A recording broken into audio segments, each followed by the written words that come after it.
Konoda, see you, Sanatas.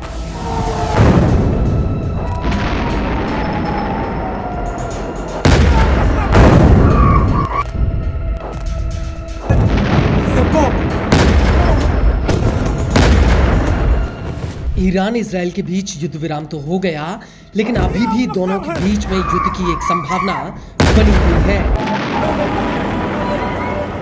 वो इसलिए क्योंकि इजराइल और अमेरिका की खुफिया एजेंसियों को इस बात की भनक लग चुकी है कि 12 दिनों के युद्ध में अमेरिका और इजराइल ईरान के परमाणु कार्यक्रम को निस्तो नाबूद नहीं कर पाए, बल्कि 400 किलोग्राम से ज्यादा संवर्धित यूरेनियम अभी भी ईरान में किसी खुफिया जगह पर छिपा हुआ है।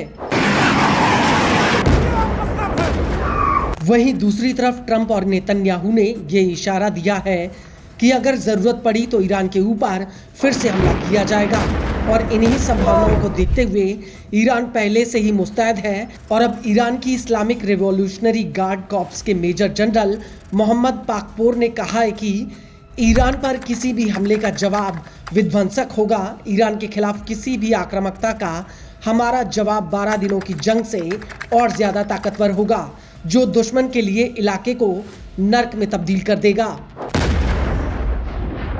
मेजर जनरल पाकपोर ने कहा कि ईरानी मिसाइल सिस्टम ने जून के युद्ध के दौरान ताकतवर और सटीक प्रदर्शन किया है, जो अगली बार और ही ज्यादा विनाशकारी होगा। इस सब के बीच आपको बता दें कि पाकपोर ने यह बयान इराक के नेशनल सिक्योरिटी एडवाइजर कासिम अल अर्जी के साथ एक मीटिंग के दौरान दिया है। इसको लेकर ईरान की सरकारी मीडिया का कहना है कि अल अर्जी ने ईरान के साथ सुरक्षा और समन्वय की प्रतिबद्धता दोहराई है और कहा है कि उनका देश अपनी जमीन को ईरान के खिलाफ किसी भी हमले में इस्तेमाल नहीं होने देगा।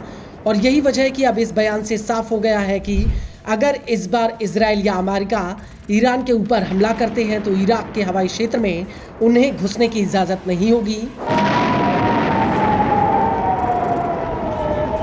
लेकिन इस सब के बीच गौर करने वाली बात यह है कि ईरान के टॉप कमांडर लगातार इस बात की चेतावनी दे रहे हैं कि वो क्षेत्रीय आक्रामकता की निगरानी कर रहे हैं, और अगर उकसाया गया तो वो इसका जवाब पूरी ताकत से देंगे। और इससे पहले ईरान की आर्म फोर्स के chief of staff Abdul Rahim Mousavi ने कहा था कि तेहरान युद्ध नहीं चाहता, लेकिन अगर हमारे ऊपर हमला किया गया तो हम इसका पूरी ताकत से जवाब देंगे।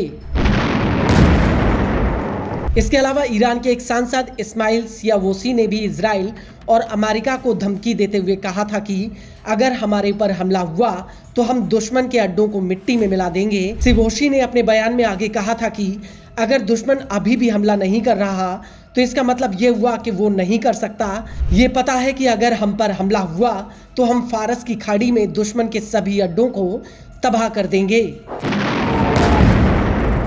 और इन सभी बयानों के बीच पाकपोर का बयान काफी अहम माना जा रहा है, वो भी ऐसे समय में जब पाकपोर ने ईरान के नेशनल सिक्योरिटी एडवाइजर से ये मुलाकात की है।